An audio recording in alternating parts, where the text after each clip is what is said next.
अब हम लोग देख रहे हैं एओडी में 3 टॉपिक्स करने हैं। या एओडी में 3 टॉपिक्स करने हैं।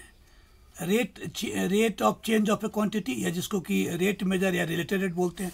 दूसरा इंक्रीजिंग और डिक्रीजिंग फंक्शंस, या जिनको एक साथ बोलते हैं मोनोटोनिक फंक्शन। और तीसरा मैक्सिमा मिनिमा। तो अभी हम लोग इसको देखते हैं। Rate measure dy by d x, y और एक्स कोई वेरिएबल है, इसको तुम लोग जानते हैं, derivative of y with respect to x। अब इसका एक नया मीनिंग मिलेगा, ये पहले से है। Instantaneous rate of change of y with respect to x। Instantaneous बोलूँ या ना बोलूँ, rate of change of y with respect to x, इसका जो derivative of y with respect to x है ना, उसका अब नया मीनिंग है rate of change of y with respect to x। ठीक है। और अगर यहाँ t हो, x की जगह t टाइम, तो इसको तो या तो बोलेंगे ही rate of change of y with respect to t। लेकिन टाइम रहने पर एक कन्वेंशन है कि विथ रिस्पेक्ट टू टाइम लोग नहीं भी बोलते हैं। यानी अगर यहाँ नीचे t हो टाइम, तो इसको सीधे बोलते हैं rate of change of y, बस इतना ही, rate of change of y। हम बोल सकते हैं rate of change of y with respect to t जहाँ टाइम है, लेकिन उसको ब्रीफली ज़्यादा बोलते हैं लोग rate of change of y। तो जब कोई भी तुम्हें बोले कि rate of change of y, समझ लेना with respect to time t है। अगर दोनों वेरिएबल x और y दोनों अगर या तो इंक्रीज करे या दोनों टुगेदर डिक्रीज करे, दोनों टुगेदर इंक्रीज करे यानी x भी इंक्रीज करे एंड y भी इंक्रीज करे, या टुगेदर डिक्रीज करे यानी x डिक्रीज करे और y भी डिक्रीज करे, तो dy by d x positive होगा। यानी दोनों का बिहेवियर सेम हो, सेम टाइप का, तो dy by d x positive होगा। लेकिन अगर x इंक्रीज करे एंड y डिक्रीज करे, या x डिक्रीज करे और y इंक्रीज करे, तो dy by d x negative होगा। यानी अपोजिट बिहेवियर वाले दोनों वेरिएबल हो तो dy by d x negative होगा, ये याद रखना। ठीक है। और अगर y कॉन्स्ट चेंज ना करे तो dy बाई डी एक्स 0 होगा। तो इसके तो जो बहुत न के बराबर यूज करोगे, ये दोनों याद रखना। हम साइन के साथ लिखेंगे इसी को देख के। हाँ, अगर मान लो यहाँ t है, तो वो तो टाइम तो हमेशा इंक्रीज करते रहता है, याद रखना। टाइम एक ऐसा वेरिएबल है, वो हमेशा इंक्रीज होता रहता है, डिक्रीज कभी नहीं होता, वो इंक्रीज होता रहता है।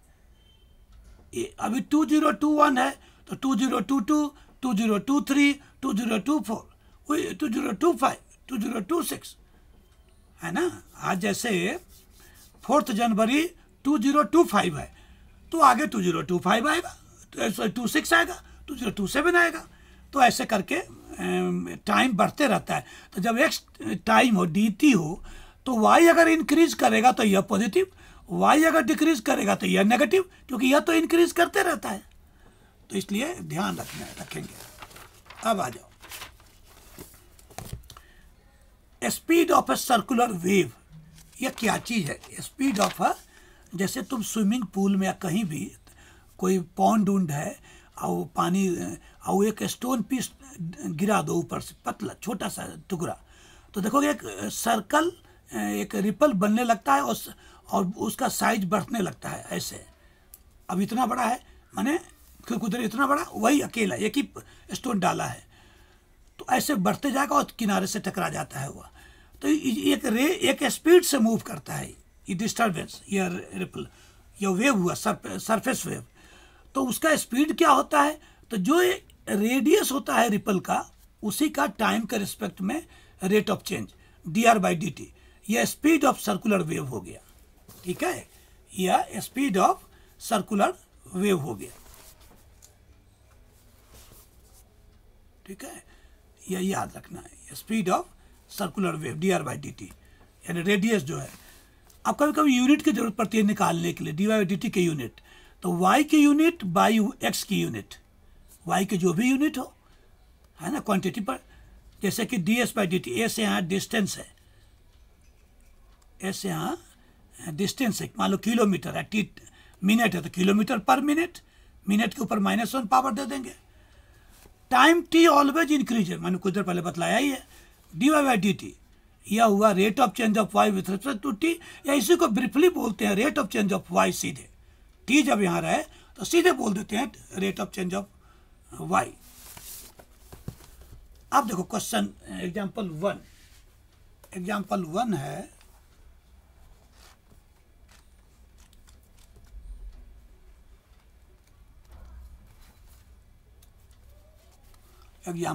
है, देखो, find the rate of change of the area of a circle per second. Per second गलत लिख डाला है इधर, नया जो एडिट किया है बुक को, तो ये गलती कर दिया है, यहाँ टाइम कहीं है ही नहीं। विथ रिस्पेक्ट टू रेडियस है, विथ रिस्पेक्ट टू रेडियस, यानी अगर एरिया एस है तो ds बाई डी आर, और आर यहाँ एयर दिया हुआ है ना, ठीक है। तो अब यह देखो, तो यहाँ D A by D R जब आर 5 सेंटीमीटर तब निकालना है, तो ए यहाँ एरिया है, तो ये हम जानते हैं पाई आर स्क्वायर, और दोनों तरफ टी आर के रिस्पेक्ट में हमें D A by D R निकालना है। डिफ्रेंशिएट करो, d by D R of A, left में डी बाई डी आर लगाए, राइट में भी डी बाई डी आर, तो यही रह गया, ये पाई कांस्टेंट है बाहर आ गया, और D R square by D R हो जाएगा 2r, यानी D A by D R 2r। अब इसमें आर की जगह 5 डाल देते हैं, या 10 पाई। अब यूनिट लिखना है, ए का यूनिट रेडियस यहाँ सेंटीमीटर में है, तो ये सेंटीमीटर स्क्वायर होगा, एरिया है, ये सेंटीमीटर, तो सेंटीमीटर स्क्वायर पर सेंटीमीटर हुआ, सेंटीमीटर स्क्वायर पर नीचे अपॉन सेंटीमीटर, एक सेंटीमीटर कैंसिल, तो यह लिखो या यह लिखो। एग्जाम्पल 2 देखो, यह है, the volume of a cube is increasing at a rate of 9 cubic centimeter per second. How fast is the surface area increasing when the length of an edge is 10 centimeter? तो इसको भी थोड़ा सा है टेढ़ा टाइप का, तो देखते हैं कैसे होगा। Volume of a cube is increasing at a rate of 9 cubic centimeter per second, time के रिस्पेक्ट में है, तो हम एज मान लेते हैं, let x length of one edge of the cube. तो टोटल सरफेस एस है टोटल सरफेस एरिया, और बी है वॉल्यूम ऑफ द क्यूब। तो अब d by d t, volume जिस रेट से चेंज हो रहा है दिया हुआ है, प्लस मैंने वैसे ही लगा दिया है क्योंकि वह इंक्रीज हो रहा है, और डिक्रीज होता है माइनस लगाते हैं। वॉल्यूम की यूनिट होती है सेंटीमीटर क्यूब, और टाइम की यहाँ सेकेंड है तो पर सेकेंड, यह हो गई डी बाई डी टी। तो हमें D S by d T निकालनी है जब एक्स 10 सेंटीमीटर हो, तो हमें भी और एस में रिलेशन चाहिए, वो नहीं हो, कोई याद रखता है, कोई नहीं जानता है। हम लोग हमेशा एस और एक्स में, या भी और एक्स में, एस होता है 6x स्क्वायर और भी इक्वल्स होता है एक्स क्यूब, तो हम लोग तब भी बनेगा। देखो भी होता है एक्स क्यूब, लिखो, दोनों तरफ d by d t operate करो, d by d t of भी, d by d t of this. अब यहाँ चेन रूल लगेगा, क्योंकि यहाँ x तो नहीं ना है, D x Q by d x तो 3x स्क्वायर, तो पहले t के x के रिस्पेक्ट में पहले करेंगे इसका, तो 3x स्क्वायर, वो x का t के D x by d T है ना, याद होगा। तो अब d by d T given रहने दो ऐसे ही, डी बाई डी टी वैसे गिवन है, वैल्यू यहाँ डाल सकते हैं, 9 या कुछ वैल्यू दिया हुआ था, हाँ 9, तो यहाँ 9 लिख सकते थे, लेकिन चलो बाद में। अब s इक्वल 6x स्क्वायर होता है, क्यूब का सरफेस एरिया यह होता है, दोनों तरफ d by d t operate करो, फिर यहाँ भी चेन रूल लगेगा, क्योंकि यहाँ टी है यहाँ एक्स है, 6 बाहर निकालो, तो पहले एक्स के रिस्पेक्ट में करेंगे 2x, और उस एक्स का टी के रिस्पेक्ट में। अब क्या करते हैं, देखो ध्यान से, हमें D x by d T, D S by d T निकालनी है, तो D x by d T यहाँ से निकाल दो, यानी D by d T by 3x square यहाँ डाल देते हैं, वही यहाँ पर ये सब्स्टिट्यूट कर दिया, वहाँ से लेके बाई 1। अब डी बाई डी टी की वैल्यू डाल दो 9, और x की वैल्यू यहाँ दिया हुआ था 10 सेंटीमीटर, तो यहाँ वो 10 डालो, यह हुआ। अब यूनिट लिखना है, तो लेंथ यहाँ टाइम सेकंड में है, लेंथ सेंटीमीटर में है, तो एरिया होगा सेंटीमीटर स्क्वायर इस सेकंड, तो सेंटीमीटर स्क्वायर पर सेकंड हो गया। यूनिट लिखना मत भूलना, मार्क्स कटता है। इसको ऐसे भी लिखते हैं, ऐसे भी, ठीक है। अब आ जाओ, अब एग्जाम्पल 3 है, यह स्टोन वाला जो स्विमिंग पूल में डालने वाला वेव रिपल वाला। A stone is dropped into a liquid into a quiet lake and waves move in circles at a speed of 4 centimeters per second. At the instant when the radius of circular wave is 10 centimeters, how fast is the enclosed area increasing? Area का rate of change निकालना है ना। तो हमें wave का speed दिया हुआ है, यानी dr/dt दिया हुआ है।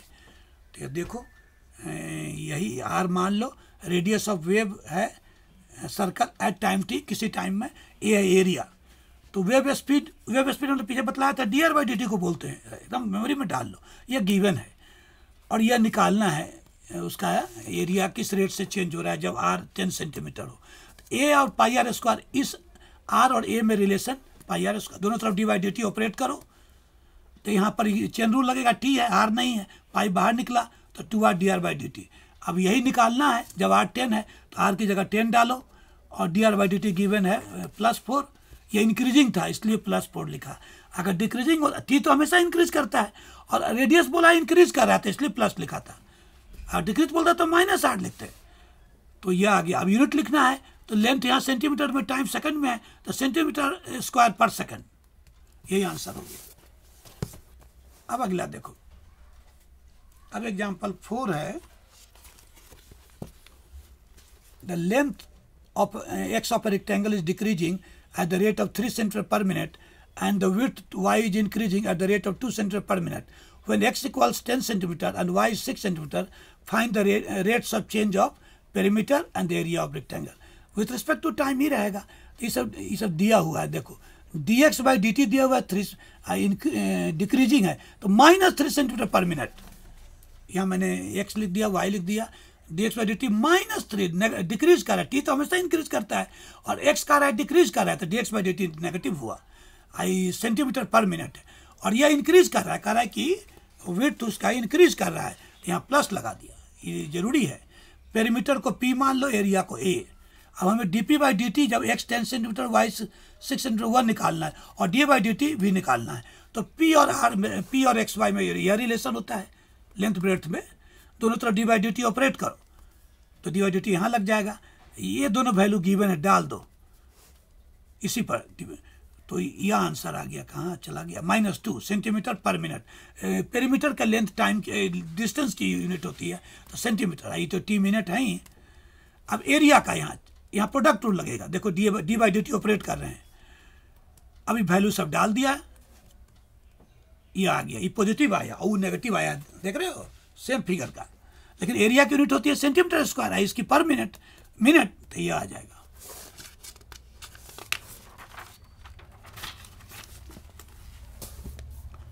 अभी ये कॉस्ट फंक्शन है, ये जो है कोई फंक्शन एक्स, कोई भी यूनिट्स हो किसी आइटम का, तो उसको टोटल कॉस्ट जो बनेगा प्रोड्यूस करने में, तो उसको कॉस्ट फंक्शन बोलते हैं, ऐसा वाले को। तो एक्स, जैसे कि चेयर्स बना रहे हैं एक ही मॉडल के, तो एक्स चेयर्स को बनाने में टोटल कॉस्ट, तो ये उसको बोलते हैं कॉस्ट फंक्शन, उसका एक्स यूनिट्स का। मार्जिनल कॉस्ट फंक्शन, इसी का डेरिवेटिव निकाल दो, mcx dcx/dx। Revenue function, x units को सेल करने पर जो पैसे मिलेंगे वह रेवेन्यू फंक्शन, उसको देने वाला एक्सप्रेशन रेवेन्यू फंक्शन। या r of x, money received on sale of x units of an item. Marginal revenue function, इसी का डेरिवेटिव drx/dx।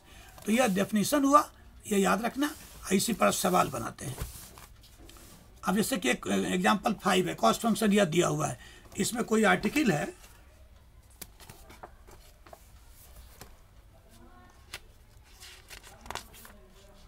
हाँ, द टोटल कॉस्ट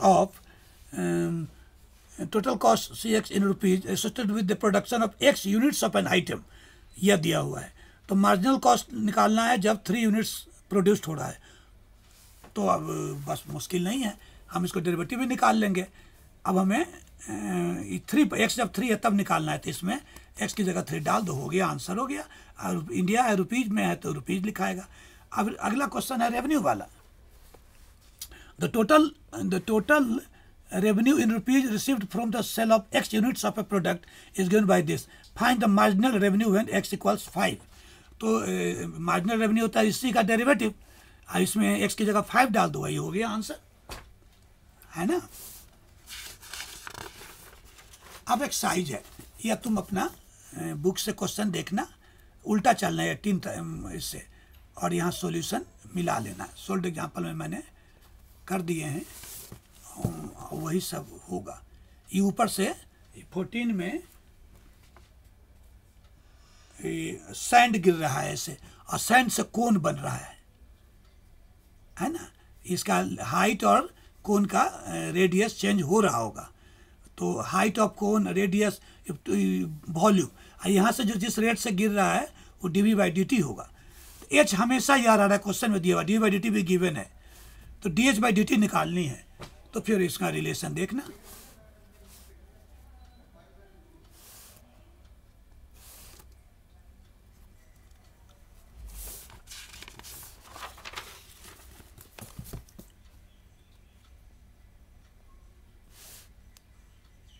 dh/dt निकल गया।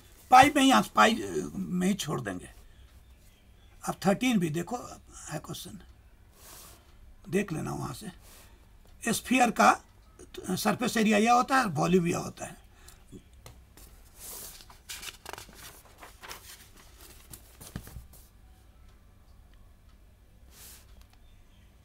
एक क्वेश्चन पहले पढ़ना 12 बुक से, और तब देखना कि मैंने क्या करा है। जल्दी करना, इसलिए मैं समझा नहीं रहा हूँ, मुझे है कि समझ लोगे।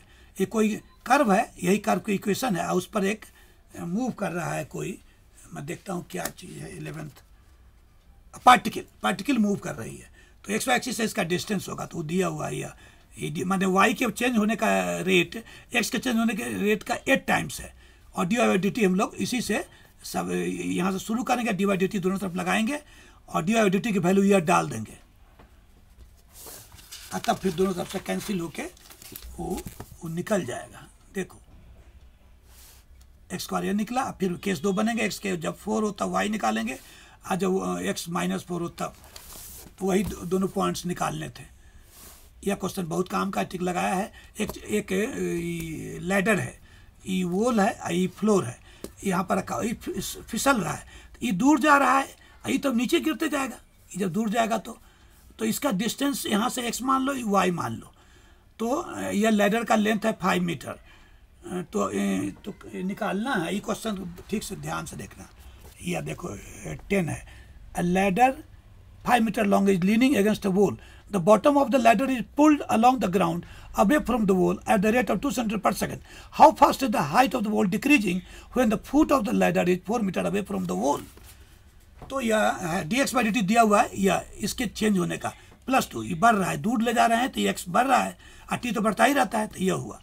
अब dv/dt ds/dt ये सब निकालना है। अब dv/dt निकालना है, या मॉड इसलिए लगाया कि dv/dt नेगेटिव होगा, y तो घटते जाएगा ना, और t तो बढ़ रहा है, तो नेगेटिव, तो हमारा डिक्रीजिंग दिया है, वो मॉड लगा देंगे।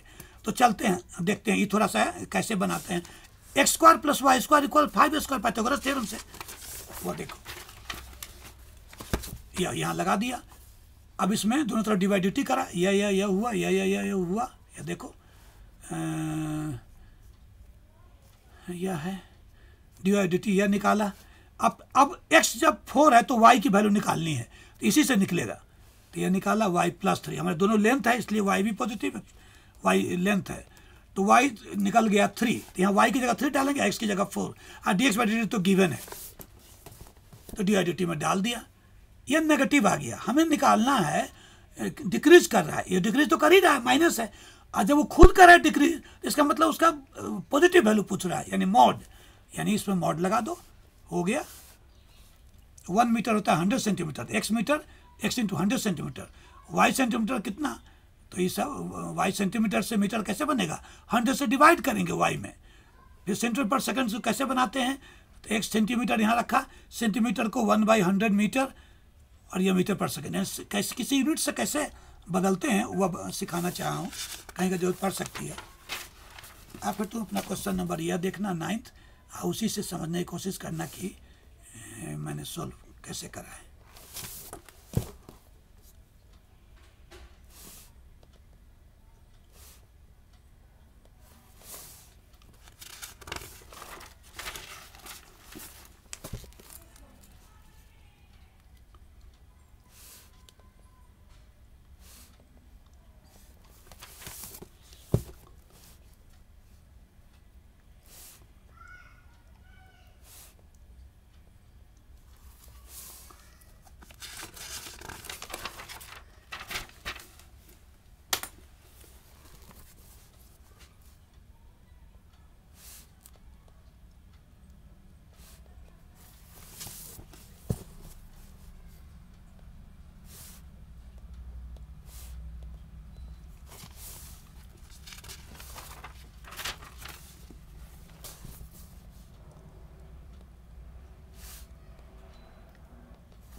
अब आ जाओ, दूसरा है इंक्रीजिंग डिक्रीजिंग मोनोटोनिक फंक्शंस। ये देखो, ये ग्राफ y इक्वल सबका ग्राफ मैंने ऐसा बना लिया है। ऐसा x1 a से x1 में फंक्शन इंक्रीज कर रहा है, ऐसा हो तो इंक्रीज, ऐसा हो तो डिक्रीज फंक्शन। ये यह इंक्रीज कर रहा है, यहाँ डिक्रीज कर रहा है, फिर इंक्रीज, यहाँ कांस्टेंट है एक्स एक्स के हॉरिजॉन्टल, फिर इंक्रीज, फिर डिक्रीज, फिर कांस्टेंट, फिर इंक्रीज, फिर डिक्रीज। तो यहाँ से यहाँ तक a से x1 वाले इंटरवल में फंक्शन स्ट्रिक्टली इंक्रीजिंग है, यहाँ से यहाँ में फंक्शन स्ट्रिक्टली डिक्रीजिंग है, यहाँ से यहाँ x1 x2 से x3 में फंक्शन स्ट्रिक्टली इंक्रीजिंग है, x3 से x4 फंक्शन कांस्टेंट है, x4 से x5 में फंक्शन स्ट्रिक्टली इंक्रीजिंग है, x5 से x6 में फंक्शन स्ट्रिक्टली डिक्रीजिंग है, x6 से x7 में फंक्शन स्ट्रिक्ट कांस्टेंट है, चेंज नहीं हो रहा है, x7 से x8 में स्ट्रिक्टली यह है। यही निकालना है कि फंक्शन किस इंटरवल में स्ट्रिक्टली इंक्रीजिंग है या किस में स्ट्रिक्टली डिक्रीजिंग है, यही यहाँ पर इस चैप्टर में करना है। तो पहले ये पॉइंट सब मालूम हो, ये सबको बोलते हैं क्रिटिकल पॉइंट्स, जिस पॉइंट के दोनों तरफ अलग अलग या तो इंक्रीजिंग डिक्रीजिंग हो रहा है, या डिक्रीजिंग से कांस्टेंट, या कांस्टेंट से इंक्रीजिंग, या डिक्रीजिंग से कांस्टेंट, या कांस्टेंट से इंक्रीजिंग। यानी यह जो पॉइंट है यह सब क्रिटिकल पॉइंट्स कहलाते हैं। वो अगर पता चल जाए तो इसके बीच में या तो इंक्रीजिंग होगा, या डिक्रीजिंग होगा, या कांस्टेंट होगा, है ना। वही सब पता लगाते हैं। यह एंड पॉइंट है इंटरवल का ए और बी, और यह सब अंदर के पॉइंट्स हैं। तो क्रिटिकल पॉइंट अंदर के पॉइंट। तो मोनोटोनिक फंक्शन कितने तरह के होंगे? Strictly increasing function, strictly increasing हो, यह तब होता है जब डेरिवेटिव पॉजिटिव हो, ठीक है, माने उस इंटरवल में डेरिवेटिव पॉजिटिव होगा। स्ट्रिक्ट डिक्रीजिंग, उस इंटरवल में डेरिवेटिव नेगेटिव होगा। इंक्रीजिंग का मतलब या तो स्ट्रिक्टली इंक्रीजिंग हो या कांस्टेंट हो, यानी डेरिवेटिव ग्रेटर देन और इक्वल टू जीरो होगा, या less than zero, greater than zero, I greater than equal to zero. सीधे डिक्रीजिंग का मतलब या तो स्ट्रिक्टली डिक्रीजिंग है या कांस्टेंट है, यानी इसमें डेरिवेटिव लेस देन और इक्वल टू जीरो होगा। कांस्टेंट में इक्वल टू जीरो होता है, ठीक है। यही जीरो वाला यहाँ भी लग जाता है और यहाँ भी लग जाता है, इसमें पॉजिटिव। तो यह रिजल्ट सब है। तो हम लोग आगे देखते हैं कैसे सवाल बनाते हैं, ठीक है। पहले क्रिटिकल पॉइंट समझ लो, बहुत इंपॉर्टेंट है। That interior point of the domain of definition of the function at which f dash x equals 0 और f dash x does not exist is called a critical point, ठीक है। जैसे -2, यह जो दिया हुआ है यह इंटरवल है, इसमें एंड पॉइंट कौन कौन है? -2 और 7। तो -2 बिलोंग कर रहा है लेकिन 7 बिलोंग इसमें नहीं कर रहा है। तो इसमें क्रिटिकल पॉइंट कौन होगा? -2 क्रिटिकल पॉइंट कभी नहीं होगा, अंदर का पॉइंट होता है, इंटीरियर। यानी -2 से बड़ा और 7 से छोटा कोई सुटेबल पॉइंट होगा जो क्रिटिकल पॉइंट होगा, है ना। तो यह -2 इंटीरियर पॉइंट नहीं है। तो याद रखना, जब भी क्रिटिकल पॉइंट निकालना हो तो अंदर के पॉइंट निकालते हैं। जैसे मैंने एक एग्जांपल यह लिया, इसका डेरिवेटिव निकाला, देखो यह, इसको ऐसे लिख डाला है। अभी डेरिवेटिव कहाँ जीरो होगा? तो जहाँ ऊपर वाला जीरो होगा। और डेरिवेटिव कहाँ एग्जिस्ट नहीं करेगा? जहाँ नीचे वाला जीरो हो जाए, ये पूरी चीज़। तो वह करते, ऊपर वाला जीरो और नीचे वाला जीरो करते हैं, तो दोनों डज नॉट एग्जिस्ट भी होता है। तो यह f dash x यह हुआ। f dash x जीरो का मतलब ऊपर वाला जीरो, यह f dash x does not exist कहाँ होगा? जब ये जीरो है, ये x जब जीरो होगा तभी होगा ना। तो f dash जीरो भी एग्जिस्ट नहीं कर रहा है, यानी जीरो भी एक क्रिटिकल पॉइंट है और 1/8 भी। तो इस फंक्शन के दो क्रिटिकल पॉइंट है, इस फंक्शन के दो क्रिटिकल पॉइंट। यहाँ क्या लिखा है? f dash x जीरो या f dash x does not exist. तो डज नॉट एग्जिस्ट वाला भी एग्जाम्पल तुम्हें मिल गया। अब अभी देखो, f(x) अगर स्ट्रिक्टली इंक्रीजिंग है किसी इंटरवल पर तो इंक्रीजिंग भी होगा। मैंने कुछ देर पहले बोला था, इंक्रीजिंग में स्ट्रिक्टली इंक्रीजिंग भी शामिल है और कांस्टेंट भी। तो जब स्ट्रिक्टली इंक्रीजिंग है तो इंक्रीजिंग होगा, लेकिन इंक्रीजिंग है तो कोई ज़रूरी नहीं है कि स्ट्रिक्टली इंक्रीजिंग। तो जब कभी तुम्हें मान लो इंक्रीजिंग प्रूव करना है, लेकिन तुमने प्रूव कर दिया स्ट्रिक्टली इंक्रीजिंग, तो कंक्लूड कर लेंगे उस ढंग से। अगर फंक्शन स्ट्रिक्टली डिक्रीजिंग है तो डिक्रीजिंग भी होगा, इनका भाष ट्रू नहीं होता। अब देखो, f(x) अगर स्ट्रिक्टली इंक्रीजिंग है इस पर as well as on this, ये भी बड़े काम का है। एक ही क्वेश्चन है जहाँ यूज होगा यह ओपन वाला है, क्लोज्ड है, ये भी दोनों में शामिल है। इस पर स्ट्रिक्टली इंक्रीजिंग है, इस पर स्ट्रिक्टली, दोनों पर स्ट्रिक्टली इंक्रीजिंग है। यानी ऐसे जा रहा है इस पर, ऐसे जा रहा है इस पर, तो ये पूरे पर स्ट्रिक्टली इंक्रीजिंग होगा, ए से लेकर यहां, अरे यह ए है, यह बी है और यह सी है, ये देखो, तो ये पूरे पर होगा। उसी ढंग से डिक्रीजिंग में ए से बी में स्ट्रिक्टली डिक्रीजिंग और बी से सी में बी स्ट्रिक्टली डिक्रीजिंग, तो पूरे ए से सी में स्ट्रिक्टली डिक्रीजिंग होगा। ये जरूरत पड़ती रहती है आगे, देखना। अब एग्जाम्पल 7 देखो, एग्जाम्पल 7 है,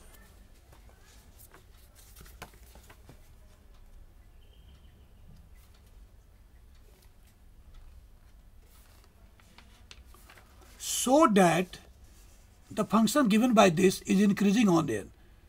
तो हम यही इंटरवल है यार, माइनस इन्फिनिटी कॉमा इन्फिनिटी तक, तो इसका डेरिवेटिव निकालते हैं, देखते हैं कि क्रिटिकल पॉइंट पहले निकालना पड़ेगा।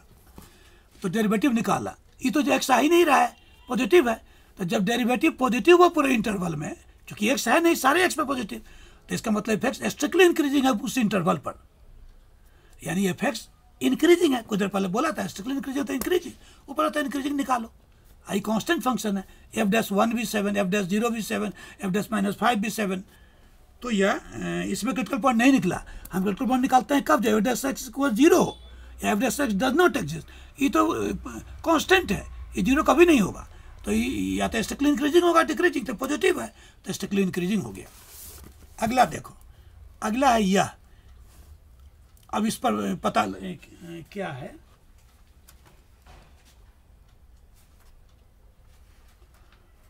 यह है so that the function this is increasing on r। तो चलते हैं देखते हैं, तो डेरिवेटिव निकाला।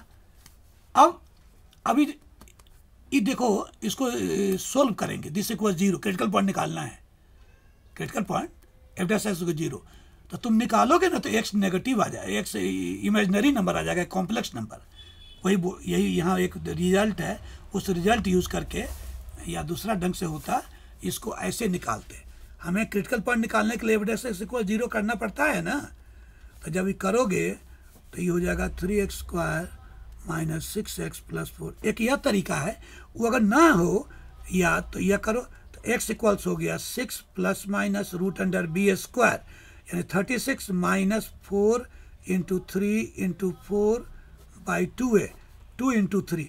यहाँ देखो, इसका मतलब x is not a real number, क्यों, इस रूट के अंदर नेगेटिव है, 36 48 है, 36 - 48, यानी x रियल नंबर नहीं होगा, हमें तो रियल नंबर चाहिए।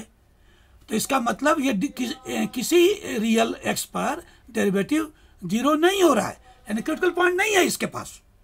हाँ, तुम बोलोगे डज नॉट एग्जिस्ट भी होता है, तो ये पॉलिनोमियल है, डज नॉट एग्जिस्ट वाला केस लागू नहीं होगा, पीछे में तो फ्रैक्शन था ना, तो इसमें क्रिटिकल ये 0 कहीं नहीं हो रहा है, न इन्फिनिटी अनडिफाइंड हो रहा है, न डेरिवेटिव 0, यानी क्रिटिकल पॉइंट है ही नहीं। इसका मतलब फंक्शन पूरे पर स्ट्रिक्टली इंक्रीजिंग होगा पूरे आर पर, या पूरे पर स्ट्रिक्टली डिक्रीजिंग होगा पूरे इंटरवल पर, ठीक है। यानी यह जो है, यह पूरे पर, तो कोई एक पर निकाल, मैं देखता हूँ दूसरा मेथड तो नहीं करा, तो इसमें यही देख लो, यही रिजल्ट याद कर लो कि जब भी ax² + bx + c हो और a पॉजिटिव हो और डेरिवेटिव नेगेटिव हो, a पॉजिटिव और डेरिवेटिव नेगेटिव हो, जो है नेगेटिव, तो यह जो क्वाड्रेटिक एक्सप्रेशन है वह ग्रेटर देन 0 होता है for every real value of x। तो यानी F dash x greater than 0 हो गया पूरे r पर, यह रिजल्ट याद कर लो, ठीक है। क्योंकि इसके अलावे एक और भी लाइन ड्रॉ करना होता, तो मैंने इसी को यूज़ कर लिया, तो अभी इसी को यूज़ करो, इसको अभी छोड़ दो। तो F dash x greater than, जब भी किसी क्वाड्रेटिक एक्सप्रेशन में एक्स का कोएफिशिएंट पॉजिटिव हो और डिस्क्रिमिनेंट नेगेटिव हो, तो यह क्वाड्रेटिक एक्सप्रेशन हमेशा पॉजिटिव होता है for every real value of x, और यह एफ डैश एक्स के इक्वल है, तो एफ डैश एक्स पॉजिटिव हो गया। तो स्ट्रिक्टली जब ये डेरिवेटिव पॉजिटिव है इंटरवल में, तो इसका मतलब इफेक्ट स्ट्रिक्टली इंक्रीजिंग है, और जब स्ट्रिक्टली इंक्रीजिंग है तो इंक्रीजिंग पूछाता है। और ये वही रिजल्ट को मैंने यहाँ पर कंपाइल कर दिया ऊपर सारे केसेस का, इसको भी थोड़ा देख लेना। एग्जाम्पल भी यहाँ मैंने दे दिया है, ये फैक्टराइज नहीं हो सकता रियल लाइन फैक्टर्स में। या अब एग्जाम्पल 9 देखो, एग्जाम्पल 9 में है प्रूव दैट द फंक्शन, कहाँ चला गया, हाँ, prove that the function F x cos x decreasing है यहाँ और इंक्रीजिंग है यहाँ, और नीदर इंक्रीजिंग नॉट डिक्रीजिंग। तो बस इसमें क्रिटिकल पॉइंट नहीं निकलेगा। एफ डैश एक्स निकाल लिया है ना, एफ डैश एक्स निकाल लिया, एफ डैश एक्स निकाल लिया। अब हमारे इस इंटरवल पता लगाना है, यह फर्स्ट एंड सेकंड क्वाड्रेंट है, तो यहाँ फर्स्ट एंड सेकंड क्वाड्रेंट में साइन एक्स पॉजिटिव होता है, लेकिन माइनस लगा होता है नेगेटिव हो गया डेरिवेटिव। तो डेरिवेटिव जब नेगेटिव है इस इंटरवल में, यानी एफ एक्स स्ट्रिक्टली डिक्रीजिंग है, यानी एफ एक्स डिक्रीजिंग है। फिर दूसरा इस इंटरवल में इस थर्ड फोर्थ क्वाड्रेंट है, उसमें साइन एक्स नेगेटिव होता है, लेकिन माइनस लगा हुआ है तो डेरिवेटिव पॉजिटिव हो गया। और डेरिवेटिव पॉजिटिव का मतलब एफ एक्स स्ट्रिक्टली इंक्रीजिंग हो गया, यानी इंक्रीजिंग हो गया। और अब 0 से 2 पाई में, तो 0 से पाई में डिक्रीजिंग है और पाई से 2 पाई में इंक्रीजिंग है, तो यानी पूरे 0 से 2 पाई में नीदर इंक्रीजिंग नॉट डिक्रीजिंग। पूरे 0 से 2 पाई पूरे इंटरवल में एक ही प्रॉपर्टी इंक्रीजिंग की होती या एक ही प्रॉपर्टी डिक्रीजिंग होती तब ना बोलते, आधा में इंक्रीजिंग आधा में डिक्रीजिंग। तो पूरे इंटरवल में हम नहीं बोल सकते कि इंक्रीजिंग है या पूरे इंटरवल में डिक्रीजिंग है, वही क्वेश्चन था। अब आ जाओ एग्जाम्पल यह, अब इसमें कह रहा है 10 फाइंड द इंटरवल्स इन विच, ये क्वेश्चन ऐसे ही आते रहते हैं, जहाँ इंक्रीजिंग है डिक्रीजिंग है निकालना। तो देखो क्रिटिकल पॉइंट निकालेंगे पहले, ये इंटरवल नहीं कुछ दिया रहा है, पोलिनोमियल है, तो x belongs to capital R लिखेंगे। एफ डैश एक्स निकाला, अब क्या करें, क्रिटिकल पॉइंट होता है जहाँ डेरिवेटिव 0 करा, एक्स 0 आ गया। अब तुम बोलोगे डज नॉट एग्जिस्ट वाला भी तो केस चाहिए, तो डज नॉट एग्जिस्ट वाला केस ई पोलिनोमियल है, ई सब जगह डिफाइंड होता है, फ्रैक्शन थोड़ी है, तो इसीलिए एक ही मिलेगा 2। अब नंबर लाइन प्लॉट किया, ये आर जो इंटरवल है उसका लेफ्ट वाला यह है, राइट वाला यह है, और क्रिटिकल पॉइंट जो मिला यहाँ प्लॉट कर दें। अगर 2 मिलते तो दोनों प्लॉट करते, 3 मिलते तो तीनों प्लॉट करते, ठीक है। तो अब इधर का साइन पता करना है, तो 2 से 0 के आसपास 2 से लेस कौन नंबर है 0, और 2 से ग्रेटर 0 के आसपास कौन नंबर है 3, कोई भी ले सकते हैं, इंटीजर लोगे तो कैलकुलेशन में आसानी होगी। अब यह सब अगर याद है तो अब इधर का एक रेफरेंस पॉइंट 0 ले लिया। अब एफ डैश 0 निकालें, ये अगर लिखना भूल गए या याद नहीं है कहाँ से कहाँ तक है, या तो डायरेक्ट ये लिख सकते हो। तो एफ डैश 0 निकाला, डेरिवेटिव वाले में एक्स की जगह 0 डालेंगे तो 2 इंटू 0 माइनस 4 नेगेटिव हो गया, नेगेटिव, तो यहाँ माइनस साइन लगा दो। आई भी लिख दो F dash x less than 0 on this, ठीक है। इन्हें भी लिखो कि केवल ये निकाल दो एफ डैश 0, और फिर एफ डैश 3 निकाला, इस सबको छोड़ दो अभी, बाद में देखेंगे। अब एफ डैश 3 निकाल दो, एफ डैश 3 ये पॉजिटिव आया तो वहाँ पर प्लस साइन दे दो, यहाँ पर प्लस, और ये अगर भूल गए लिखना तो छोड़ भी दो। अब यह भी भूल गए तो छोड़ दो, नहीं 1% टीचर मार्क्स काटेंगे। अब तुम डायरेक्ट टेबल बनाओ, यहाँ ओपन इंटरवल लिखना माइनस इन्फिनिटी से 2 तक, माइनस इन्फिनिटी से 2 तक, और 2 से इन्फिनिटी तक। अब इसमें नेगेटिव आया था, नंबर लाइन पर भी दिखाया हुआ है, यानी एफ एक्स स्ट्रिक्टली डिक्रीजिंग है, लेकिन यहाँ 2 को इंक्लूड कर लेना, क्योंकि फंक्शन 2 पर कंटिन्यूअस है, ये तो नंबर नहीं होता है, और यहाँ भी 2 इंक्लूड कर लेना, ठीक है। कंक्लूजन में एकदम रट लो टेबल, ठीक है। तो ये लिखेंगे 2 लगाकर, क्योंकि 2 पर फंक्शन डिफाइंड है, ठीक है, पोलिनोमियल है, तो यहाँ नहीं लिखेंगे 2 इंक्लूड करके ओपन इंटरवल, ऐसा ही बनेगा। अब इसका निकालना है इंटरवल कहाँ इंक्रीज हो रहा है डिक्रीज, तो डेरिवेटिव ये कुछ नहीं दिया हुआ था, पोलिनोमियल है, तो इंटरवल यहाँ कैपिटल आर हुआ, तो डेरिवेटिव निकाला, यह हुआ, कॉमन ले लिया, आसानी रहेगी। क्रिटिकल पॉइंट जहाँ डेरिवेटिव 0, पोलिनोमियल है तो डज नॉट एग्जिस्ट से क्रिटिकल पॉइंट नहीं निकलेगा, इक्वल 0 से निकलेगा, अगर निकलेगा तो यह कर रहे हैं, ये 2 निकले। अब अभी फार्मूला कहीं भूल नहीं गए, एक बार देख लो, x plus b plus c को 0, तो x equals minus b plus minus b square से होल डिवाइड बाई 2 है। अब इसको नंबर लाइन प्लॉट करेंगे, छोड़ लेफ्ट में ही रहेगा, राइट में ही, देखो या। अब इसके इधर का रेफरेंस पॉइंट ले लो। अब एफ डैश माइनस 3 डायरेक्ट निकाल दो, इसे लिखने की जरूरत नहीं, भूल एफ डैश माइनस 3 निकालो, उस एफ डैश वाले एक्स में डाल के, तो पॉजिटिव आ गया, लिखने की जरूरत नहीं, सीधे पॉजिटिव लिखो या प्लस लिखो। फिर एफ डैश 0 निकालो यहाँ वाला, और वह आ गया है नेगेटिव, यहाँ माइनस लगाओ। फिर एफ डैश 4 निकालो, वह पॉजिटिव आ गया, यहाँ प्लस लगाओ। और इसको भूल गए तो कोई बात नहीं, ई भूल गए तो कोई बात नहीं, ई भूल गए तो कोई बात नहीं, ई भूल गए तो कोई बात नहीं, यहाँ से यहाँ तक। अब ये भी भूल गए तो कोई बात नहीं।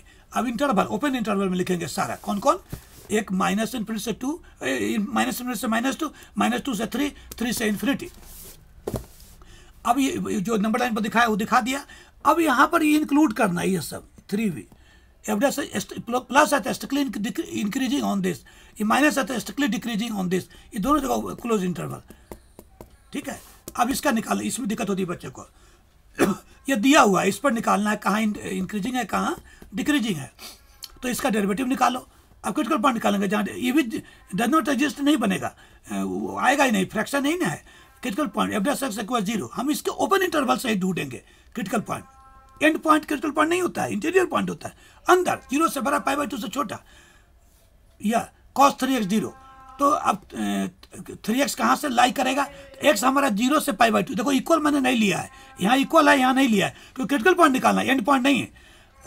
तीनों में 3 से इंटू कर चुके, यहाँ 3x है, 4x रहता 4 से इंटू करते, 2x रहता 2 से इंटू करते, तो 3x कहाँ लाई करा है 0 से 3π/2 तक। तो अब यहाँ देखो x से यहाँ चलाओ, 3π/2 यहाँ तक आता है ना, थोड़ा पहले ही रुक जाना क्योंकि यहाँ इक्वल नहीं है, और 0 से ऊपर से चलना क्योंकि 0 के भी इक्वल नहीं है। अब इतने में या first quadrant, second quadrant, third quadrant, और पॉजिटिव एक्सिस और नेगेटिव एक्स एक्सिस इतने से गुजर रहा है, तो कॉस कहाँ 0 होगा, तुमने पढ़ रखा होगा। कॉस यहाँ के किसी पॉजिटिव एक्सिस के एंगल पर 0 होता है, या नेगेटिव एक्सिस का एंगल किसी एंगल पर 0। पॉजिटिव एक्स के एंगल पर कॉस होता है 1, और नेगेटिव एक्स एक्सिस के एंगल पर कॉस होता है -1। साइन यहाँ के एंगल पर 0 होता है, यहाँ के एंगल पर 0, साइन यहाँ के एंगल पर 1 और यहाँ के एंगल पर -1, ये भूलना नहीं साइन कॉस का। और tan का तो साइन बाय कॉस से ही निकाल लोगे। तो कॉस 0 है, तो कॉस 0 तो होता है पॉजिटिव एक्सिस पर या नेगेटिव एक्सिस पर। तो अब देखते हैं कहाँ है, तो हमें तो केवल पॉजिटिव एक्सिस इंक्लूडेड है इस कर्व में, नीचे वाला तो छूट रहा है, एक ही एंगल मिला, तो 3x इक्वल्स π/2 आया, एक ही एंगल मिला है ना। कॉस जो 0 हो रहा है 3x, कौन 3x, तो π/2 जब हो एक ही, तो यानी x हो गया π/6, एक क्रिटिकल पॉइंट मिला। अब इसको दिखाते हैं नंबर लाइन पर, सीख लो ट्रिग्नोमेट्री का। अब नंबर लाइन पर यहाँ बनाया, यहाँ पर रोक लगा देंगे, इधर नहीं जाना है नेगेटिव इन्फिनिटी, तो 0 से π/2 तक ही। अब π/6 लगा दिया, अब π/6 तो हमारा सबसे छोटा 30 डिग्री है, इधर का तो कोई बीच में 0 डिग्री 30 डिग्री के बीच में स्टैंडर्ड एंगल नहीं है, तो कोई भी ले लो, 10 डिग्री ले लिया, 5 डिग्री ले लो, लेकिन उसको रेडियन में बदल लेना। डिग्री को रेडियन में बदलने के लिए क्या करते हैं, π/180 से इंटू करते हैं। और इधर तो 30 डिग्री है और ये 90 डिग्री है, बीच में 45 ले सकते हैं π/4। अब चलो ये सब भूल का चलेगा, सीधे लिखो f डैश 10 डिग्री, यानी 3 cos 3x था, यानी 3 cos 30 डिग्री। और cos 30 डिग्री तो पॉजिटिव होता है ना, तो 3 तो पॉजिटिव आ गया, यहाँ प्लस लिख डालो।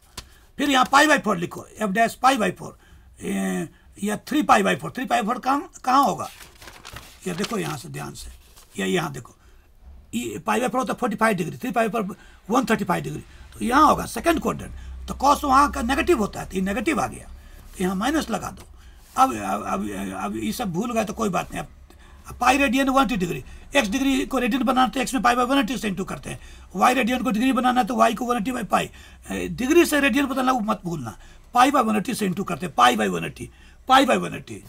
वही यहाँ पर एग्जामिनर के लिए दिखाया है, चूँकि कैलकुलस में डिग्री अच्छा नहीं माना जाता, तो इसलिए रेडियन में बदल दिया, लेकिन यहाँ तो डिग्री यूज़ किया है, चूँकि मुझे साइन से मतलब है तो उतना चलेगा। अभी भी भूल गया तो चलेगा। अब यह देखो, अब इसमें 0 इंक्लूडेड है, हाँ 0 इंक्लूडेड है, देखो 0 कहाँ चला गया, 0 और π/2 इंक्लूडेड है, तो 0 π/2 इंक्लूडेड होगा ही, और हम लोग के थियोरी के अनुसार या दोनों भी इंक्लूड होगा। तो यहाँ देखो 0 पर, अगर 0 एक्सक्लूडेड होता है 0 पर राउंड ब्रैकेट लगाते हैं, और π/3 पर क्लोज्ड, तो इस पर ये लिख डालेंगे पॉजिटिव आया था स्ट्रिक्टली। अब यह वाला है, यह उसने दे रखा है 0 से 2π क्लोज इंटरवल। आगे बढ़ते हैं, तो f डैश x निकाला, इक्वल 0 करते हैं। अब एक साइड ले जाओ, cos x से डिवाइड कर दो, tan x कितना आ गया 1, और जहाँ की x होगा ओपन इंटरवल में, क्लोज नहीं, क्योंकि क्रिटिकल पॉइंट है, अंदर का पॉइंट है, तो x है यहाँ 0 से 2π, देखो दिखा रहा हूँ, 0 से थोड़ा ऊपर से चलेंगे और 2π से थोड़ा पहले ही रुक जाएंगे। तो tan 1 कहाँ होता है, पॉजिटिव होता है फर्स्ट क्वाड्रेंट में और थर्ड में, तो फर्स्ट में होगा π/4 और थर्ड में होगा π + π/4, तो x के 2 वैल्यू निकले। ठीक है, अब तुम मैंने मेथड सिखा रहा हूँ कि अगर ऐसा कोई इक्वेशन हो जिसमें a cos x + b sin x 0, तो tan x की वैल्यू निकाल के बनाते हैं, जैसे यहाँ करा है। अब यहाँ देखो, अब इसको नंबर लाइन पर डाल दो, डाल दिया, ये π/6 ले लिया, π ले लिया, 3π बहुत स्टैंडर्ड एंगल है, बहुत कैलकुलेशन आसान होता है। या अभी सब वैल्यू डालते हैं। कुछ मैं तुम्हें सिखा रहा हूँ कि यहाँ का कोई एंगल हो साइन 1 होगा cos 0, यहाँ का कोई एंगल हो साइन -1 cos 0, यहाँ का कोई एंगल हो साइन 0 cos 1, यहाँ का कोई एंगल हो साइन 0, जो कुछ देर पहले समझाया था। यहाँ tan 0 होगा क्योंकि tan होता है साइन बाई कॉस, यहाँ भी tan 0 होता है, ये दोनों पर अनडिफाइंड होता है। तो हाफ यह सब मैं बता रहा हूँ कि साइन x हाफ हो तो उसके यह x हो 0 से 2 पाई, तो x के दो वैल्यू कैसे निकालते हैं यह तुम थोड़ा देख लेना, बहुत जरूरत पड़ती है।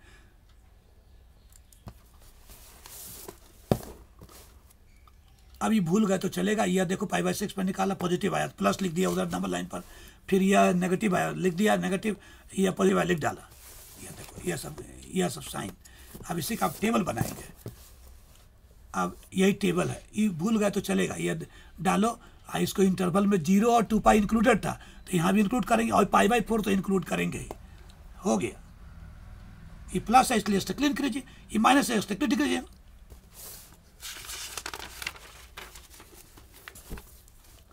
अब इसका निकालना है। ये देखो ये एग्जाम्पल 33 है, पेज इतना का। ये बड़ा अच्छा एग्जाम्पल है, बहुत दिक्कत होती है बच्चे को, और ये डर जाता है क्या है फ्रैक्शन सब। तो देखो f' निकाला, ये कुछ नहीं दिया हुआ था, पोलिनोमियल है तो set of all real number से इंटरवल लेंगे, ऐसे एलसीएम ले लेंगे। तो और ऊपर भी कॉमन लेके हल्का बना लो। तो f' 0 का मतलब ऊपर वाला यह 0। अब तुम बोलोगे इसको कैसे निकालेंगे, ये तो क्यूबिक है। तो हीट एंड ट्रायल से निकालते हैं। x की जगह 1 -1 2 -2 3, ये 1 बाई 1 डालते हैं। पहले 1 डालते हैं, 1 डाल के देखते हैं कि ये ट्रू हो रहा है कि नहीं। तो 1 यहाँ डालते गए, ट्रू हो जाता है, 0 = 0। तो आगे नहीं बढ़ेंगे। तो x -1 इसका फैक्टर होगा, तो डिवाइड करके निकालेंगे। मान लो इससे नहीं, इससे निकलता 0 होता, पहली बार जिससे हो, यानी x की इक्वल्स -1 को x की तरफ ले आओ तो x + 1, तो इसका फैक्टर x + 1 होता है। x + 1 से डिवाइड करते हैं, तो खैर यहाँ 1 से हुआ है, पहली बार जहाँ 0 हो जाए वही होगा। अब यह डिवाइड करते गए तो यह आ गया, यह होना चाहिए रिमाइंडर 0। तो हम लोग जानते हैं कि डिविडेंड इक्वल्स होता है divisor into quotient, sorry divisor into quotient plus remainder. तो वह हम इसकी जगह वही लिखेंगे, यही ना डिविडेंड है, तो इसकी जगह लिखेंगे दिस इंटू दिस प्लस 0।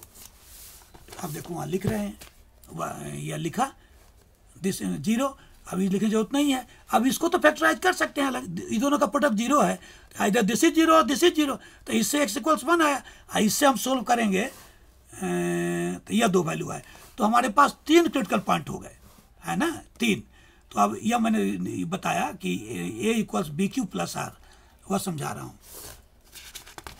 अब वह नंबर लाइन पर इसको डाला, यह सब रेफरेंस पॉइंट ले लिया।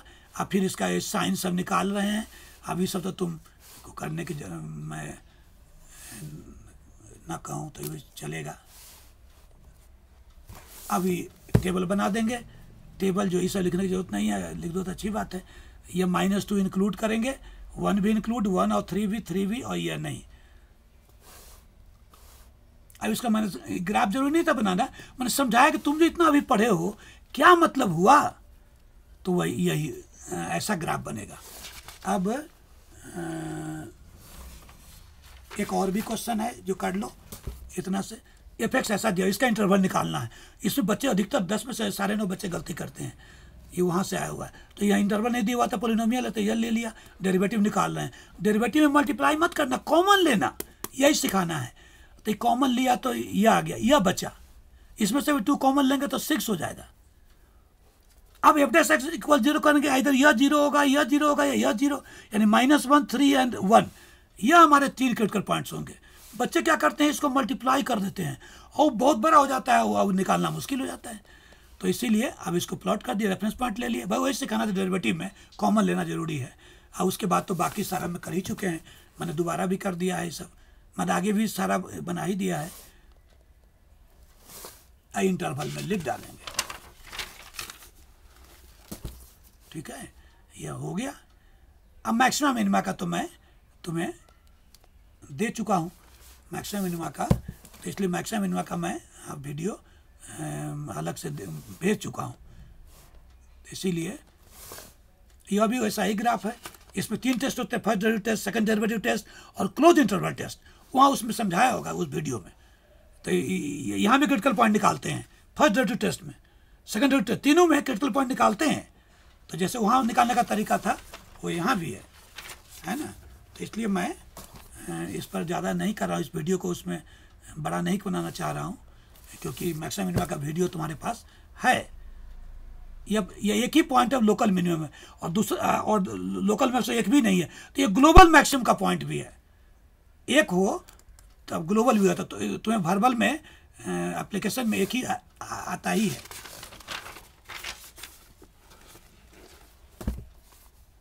या एक है चार टेस्ट है, एक नॉन कैलकुलस टेस्ट भी है। तो हो सकता है वीडियो में मैंने तुम्हें बताया होगा ये नॉन कैलकुलस मेथड। ऐसा हो तो इसके बीच लाई करेगा, इसको थोड़ा देख लेना। ये अभी नॉन कैलकुलस का ही चल रहा है।